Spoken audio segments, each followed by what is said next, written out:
Hey guys, this is Taryn, and I'm coming to you from the Girls Inc. studio in Las Vegas. And welcome to my new podcast, Tatter-a-fact. So today I have a really super interesting guy from the body tattoo industry, and he's super interesting. I've certainly learned a lot from him over the last year. So I'm really excited to have you here today, Chris. Hey, thanks for having me. Yeah. So, so we met during COVID. Yep. Right? I think we spoke right at the beginning of COVID. Right at the beginning of COVID. Yeah. I remember. It was a super rainy day.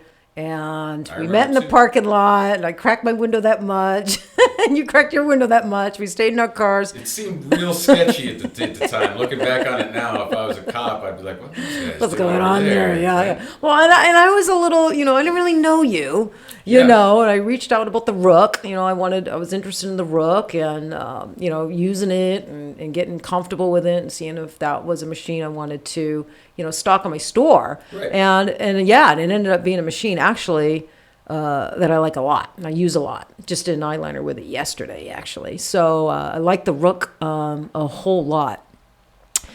So let me ask you. So what makes the Rook super special, super good, besides the magnet, which I had never really seen before, to be honest with you. I mean, most machines, they're some type of plug-in cord, an RCA, right, or whatever, but yours, you don't plug in a cord, you just it's a magnet. So I right away, I really like that. I like stuff that's kind of cool and unique and different. But besides that, that might make the machine cool, but that's not what makes the machine really super good. So what makes the Rook so freaking good, man? I do. Well, of course, that's a given. Realistically, I mean that's the answer. I do. It was that everything that I do, I think about the top, bottom, inside and out. I put everything I got into it, and I'm the guy that I want to know how everything works. Like there's a reason for everything. Yeah. There's a reason things are the way they are, and what is it? Is it just because somebody told me that that's how it is? Or right. Is there a legitimate reason? When it came to the quill, it's a lot of happy accidents. It just fell into place, and I found the perfect place to be for everybody. Mm-hmm. Where it just sort of works for a tattoo artist or an SMP artist or a PMU artist. Everybody. So it's super popular in body tattooing. Oh yeah. Yeah. Oh, without a doubt. And it crossed over really nicely into PMU. Yeah. I felt, and I know there's a lot of people in PMU using it and that totally dig it. So the artist that sort of got me onto building one of these was Pooch, and he does fantastic color realism tattoos. Mm-hmm. But I always say he's not a tattoo artist. He's a colored pencil artist who happens to tattoo. Gotcha. Because the things he can do with a colored pencil should not be humanly possible. Right. I love that stuff. I don't. You're jealous. You're just jealous. We're jealous. Well, he came to me and he wanted a tattoo machine that was like a colored pencil or a marker. Right. And then he just hounded me until I made it. Right. I get it for him immediately. If you throw a round shader in that machine, it turns into a colored pencil. Okay. So now he can do things in tattooing that he does in his colored pencil work that he wasn't able to do before. Right. The fact that it's so small means that, here's the thing, grips got big on machines because they acted as a counterbalance for the weight of the machine behind your hand. Yeah. Right? Well, as machine motors got smaller and more efficient, nobody paid attention to the grip anymore because that's what was selling. That's what people were used to. Just keep giving it to them. Right. But we live in a world where people take a big grip and stencil wrap around it so it's huge. Oh yeah. When you grab that at the beginning of the day, it feels good. Yeah. Because your hand is the largest group of muscles in your body. Right. So if you stretch any muscle, it feels good. Right. Stretch it for 8 hours and vibrate it. Does it still feel good? Right. Probably So some people, and this is a topic in the PMU industry. Some people feel that, they'll talk about on social media that the small pen types are not good for your hand because your hand's cramped and holding something really skinny. So by the end of a tattoo or a PMU procedure, usually, I would say with that argument, I would say that if your hand's cramped at the end of a procedure, it's usually because you're maybe a little nervous and you're gripping a little extra tight. A little extra hard, right? A little tighter than you should be. Yeah. There was a 6-month period when I was tattooing that I couldn't pull a clean line to save my life. Right. And it ended up because I would let the cartridge rest on my middle finger. Yeah. And I was gripping it to the point where it was bowing the needle. Right over top of the ink. So I was just dry lining everything. Yeah. I couldn't figure it out, and then it hit me. So yeah, I would say if your hand's cramping up, it's probably because maybe you loosen your grip a little bit. No, that's a good point because I train. Yeah. So, and I think with time, I think when you're first starting out or your first couple of years, you're hanging on to that machine for dear life because you think that gives it control. That's going to help you control the machine. And I see that with, some of our classes, some of the students that come here and I can see they're holding it really tight. Now I have an apprentice right now. Yeah. And I was just critiquing her a couple of days ago that she was holding I'm teaching her how to do whip shading. Mm-hmm. And she's just holding that machine so tight. I can't even see the machine. Her whole hand's covering the machine. So I'm trying to tell her, you got to loosen up so the machine can flow. It's like a rock. Yeah. So that makes sense. If you're gripping really super tight, your hand's going to cramp up. If you think about how often is your hand cramped up from drawing with a marker? Right. Yeah. Never. Yeah. Right. Because it's built for your hand. Right. Right. So that was the first thing that really, a lot of guys in the tattoo industry were getting a hold of me, and there was enough guys that I knew they weren't just drinking the Kool-Aid. Right. It wasn't just because, Steve said you so and so. They didn't know each other, and they're like, man, I tattooed all day, and it feels like I didn't even tattoo. Right. My hand feels great. Yeah. I had one guy in Canada get a hold of me crying, which terrified me at first. I got a grown man crying on the phone. What do I do?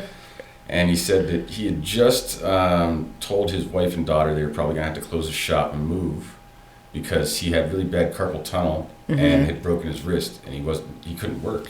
Said he would work for 5 minutes and then he'd shake his hand out for 5 minutes because it was numb to get the feeling back. Yeah. Said he got my machine, set it up, did the tattoo that was there that day. And I said, I got done, put the machine down, and he's like, I just realized that I tattooed for 5 hours and didn't stop once. Yeah.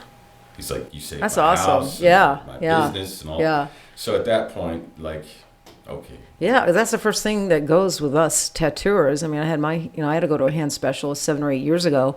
About 8 years ago now, that's what got me off the coil because I was a coil user for about 12 years, and then I had to go to rotaries, and it sucked first. Yeah. For me to have to switch from a coil, for 12 and a half years, I felt that was part of my secret sauce for, the work that I was producing. So, but I had to take a 4-month break. They didn't want me back on coils. I had to go to a rotary, and it was really hard for me to switch to, to a rotary. Yeah. But now rotaries are where it's at. Hopefully the coil machine doesn't become completely obsolete because there's something about the coil machine I will always love and appreciate. Do you think the coil machine is gonna just go away, Chris? Yeah, I do. You do. Unfortunately, I do. Yeah. We live for the tattoo industry. We live in a very interesting time, and it's where the past and the future can stand in a room at the same time and talk with each other about the present. Right. Right. The Freddie Negrettis and the Mark Mahoneys can talk with these young kids that just started. Right. And it's this really interesting changing of the guard. Yeah. Right? Yeah. And I've seen it happening for a while now. But the coil, even those old guys, they're rocking rotaries. Yeah.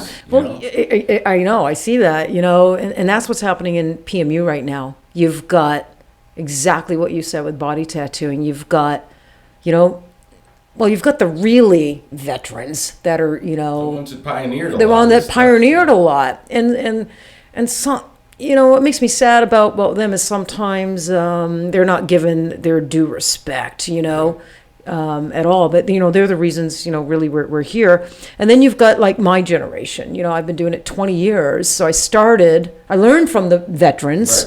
Right. But I'm not too old where I have I'm not able to embrace all this new cool stuff, right? I'm fascinated by it. The single needle and all these new techniques and stuff, and these young, 20-year-old PMU artists coming in. Yeah, I mean, a lot of guys are like that. Though. Yeah, yeah. I was surprised that Jack Rudy was so excited to get a wave switch from me. Yeah. Right? And I thought Jack Rudy was going to be the last person that ever, like, here's this old timer, you know what I mean? He pioneered the tattoo industry. He was one of the first guys. Right. He probably uses a foot switch and like, that's all I use. Yeah. Right? No, he was the first one. Like, he was genuinely excited, like a little kid excited. Yeah. Yeah, that's awesome. Like, I never thought. Right? Yeah. So I got all kinds of pictures. Yeah. Well, some of the old timers, I don't know if it's, they're a little bit bitter, or I don't know, or they don't like the changes, or I don't know what it is. Creatures of habit. Maybe creatures of habit. I know we've got some bitter people in our industry. Oh yeah. Sure. Here and there, but mostly I see the veterans. They're really cool too, and so. Yeah, I mean, creatures of habits, like that wave switch. I built the wave switch to take the place of a foot pedal, and I still used a foot pedal for 6 months. Yeah. Like, hid it from everybody. Yeah. Like, I can't use a foot pedal. Be a wave switch guy. We're gonna talk about that in just a minute. But I want to stay on the Rook for one more second. So I love the Rook. Yeah. But I'm a shader. I don't do hair strokes. I do powder brow, eyeliner. So everything, all my movements are shading movements. So it's like the perfect machine for me. I love it. How much does it weigh, Chris? Like 4 ounces, something like that? Yeah, it weighs 2.5 ounces. 2.5 ounces, and it's got a great little grip on it. I think the vibration level is pretty medium. So all the things with that is it was a bunch of happy accidents, like I said. Right. I'm very, very proud to say in 2 years of having this machine. And this is your machine. Yes. You developed it. It came from somewhere. I can tell you where every bit of it came from. Yeah. As a matter of fact, if you look at the magnetic end there on the machine, how it's sort of squared off. Yeah. That's the cap for a Prismacolor marker. Oh, okay. Yeah, See yeah. It's square, nothing else is really square. Because I had a Prismacolor marker on my desk and a caliper, and I couldn't figure out how to. Right. Like, how am I going to do that? I'm like, he wants a marker, I'll make him a marker. Right. There's pooch. Yeah. Like, I want it to be like a marker, a paper. Fine, you want a marker, I'll make you a marker. I picked up a Prismacolor marker, and there it was. The magnetic cable, at the time, I had a phone cable, right? That I got off Amazon, and you just stick this little like bean in your charging port, and the cable was magnetic. You just slap it on there. And I thought, man, wouldn't that be cool? Because I thought I was only going to have to make 1 or 2 of them. Well, you know what I was nervous about when I first saw it? I might have mentioned this, I'm not sure. I was afraid this was going to come off on me when I was tattooing. Does, good. Right? There's a reason for everything. Yeah. So if anything pulls that cable hard enough that it comes off the machine during a procedure, you got to think if that was an RCA cable, it would have jerked your hand and then it went right back into your client. No, I haven't had any issues at all. I think one person mentioned that it came off. She tried it once and the cable came off. But other than that, everybody out there using it, I have not heard that complaint at all. It's a pretty strong magnet. It was a worry with a lot of people. And like I said, if anything hits that cable hard enough that it takes it off, right? Yeah. You would have to think that if that was an RCA machine or a clip-corded machine, it's going to jerk your hand. Right. And if you're doing a procedure on somebody's face, that is the last thing that you want to have happen. Right.